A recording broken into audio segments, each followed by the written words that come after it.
Assalamualaikum warahmatullahi wabarakatuh. Yang terhormat Bapak Dr. Supriyanto, STPM selaku dosen mata kuliah Kewirausahaan Teknik TMB. Kami dari kelompok 1K2, saya Fauzi Raffi dan dua rekan saya, Gilang Ramada dan Hanif Riyadi, akan mempresentasikan produk kami yang berjudul kemasan berbahan dasar singkong dengan tambahan KMNO4 dan asam askorbat sebagai penghambat kematangan buah. Next. Selanjutnya kita akan masuk ke latar belakang. Pada umumnya, pengiriman buah oleh petani dalam keadaan mentah, sehingga buah masih cukup kokoh dan tidak banyak mengalami kerusakan. Kemasan yang umum digunakan yakni plastik PVC atau plastik wrap yang biasa kita temukan pada supermarket. Kelemahan dari kemasan tersebut yakni non degradable serta ia punya potensi migrasi dari monomernya kepada buah. Solusinya dari kami yakni penggunaan singkong sebagai bahan baku sehingga kemasan menjadi degradable, lalu penambahan kalium permanganat dan asam askorbat dapat menghambat kematangan buah. Next. Berikut merupakan bisnis model kanvas kami. Next. Pertama-tama kami menentukan customer segment kami. Kami menentukan customer segment kami yakni petani buah dan juga tengkulak.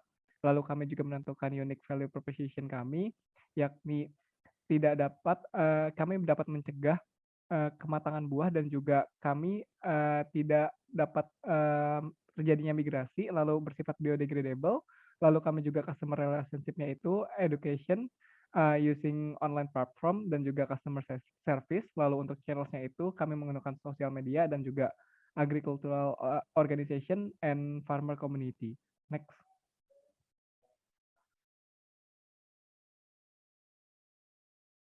Selanjutnya ada company structure dari bisnis kami. Ada yang paling atas itu ada CEO yang di bawahnya ada 4 departemen yang mendukung bisnis kami. Nah, kemudian ini flow plan untuk bisnis kami. Yang pertama ada formulasi dari Biocast, kemudian ada uji lab dari Biocast, dan langkah selanjutnya itu ada registrasi paten. Nah, setelah registrasi paten kami ada production oriented dan profit oriented. Nah, untuk orientasi production itu ada kerjasama dengan supply sumber daya, dan untuk profit oriented kami lebih menitik beratkan pada profit.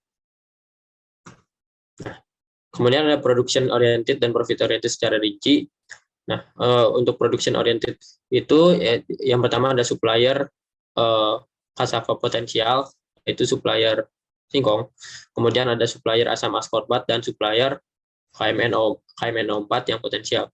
Nah, setelah keduanya digabungkan, kami mengajukan proposal kerjasama kepada partner yang potensial, dan apabila hasilnya negatif atau no, maka kami akan mengajukan kembali potensial atau mengajukan revisi dari proposal. Kemudian apabila hasilnya yes, selanjutnya akan dilakukan tanda tangan kerjasama. Kemudian untuk profit oriented, yang pertama itu ada pemasaran dan pengiklanan. Kemudian langkah selanjutnya negosiasi bisnis, dan apabila hasilnya no atau tidak, maka akan dilakukan langkah pemasaran dan pengiklanan. Kemudian apabila hasilnya yes, maka akan dilakukan mass production atau produksi massal yang menitik beratkan pada profit. Nah, kemudian ada market segmentation targeting. Itu ada geographically segmented. Nah, itu dimulai dari alasannya kenapa Pulau Jawa, itu dimulai dari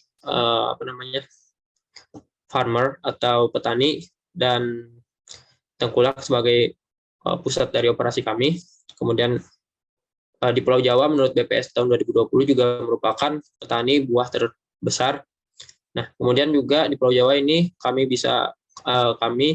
ingin melakukan ekspansi ke depannya dengan antara petani buah dengan tengkulak yang berada di luar Pulau Jawa. Yang keempat ada struktur pasar. Untuk marketplace atau ukang pasar kami bertipe B2B atau business to business sebagai perantara antara petani buah dengan tengkulak. Lalu posisi kami sebagai kemasan pintar yang tidak begitu populer di Indonesia, serta masih sedikit yang berfokus pada pencegahan pematangan buah. Next. Yang kelima ada strategi marketing. Kami memakai prinsip 4P atau 4P. P yang pertama, yakni produk. Kami berfokus pada keuntungan dan juga manfaat dari produk. Yang kedua ada tempat, kami 100% digital sehingga dapat menekan harga. Lalu ada dari price, itu produk kami bernilai jual tinggi antara harga yang dijual atau yang ditawarkan dengan yang diberikan. Lalu terakhir ada promosi, kami manfaatkan media sosial dan komunitas petani untuk memasarkan produk kami. Next. Selanjutnya, financial projection. Next. Penentuan harga produk dapat ditentukan bila justifikasi anggaran dan analisis keuangan ditentukan terlebih dahulu. Sebelum menganalisis keuangan, tentunya perlu dilakukan justifikasi anggaran. Berikut merupakan justifikasi anggaran kami. Kami menentukan bahan habis pakai dan perlengkapan. Untuk bahan habis pakai, subtotalnya itu 2.260.043. Lalu untuk perlengkapannya itu kami subtotalnya 1.332.000, sehingga totalnya itu 3.492.043.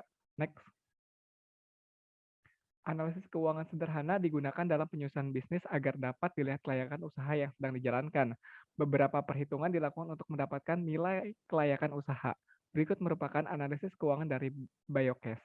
Pertama-tama kami menentukan HPP terlebih dahulu, didapatkan 4.520,1.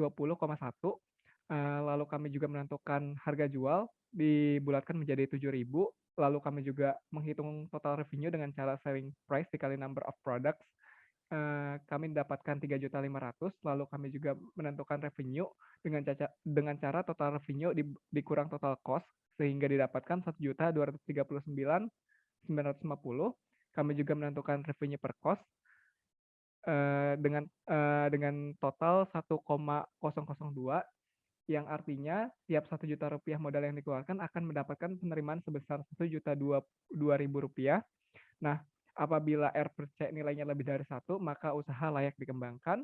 Lalu kami juga menentukan break-even point, dibulatkan menjadi 464 unit, artinya akan menerima keuntungan setelah penjualan produk ke 464 unit yang terjadi pada bulan kedua produksi. Lalu kami juga menentukan payback period senilai 13,85, yang artinya modal akan kembali minimum dalam waktu 8 bulan 15 hari dengan asumsi jangka waktu 2 bulan. Next. Sekian dari kelompok kami. Wassalamualaikum warahmatullahi wabarakatuh. Keep it fresh with Biocash.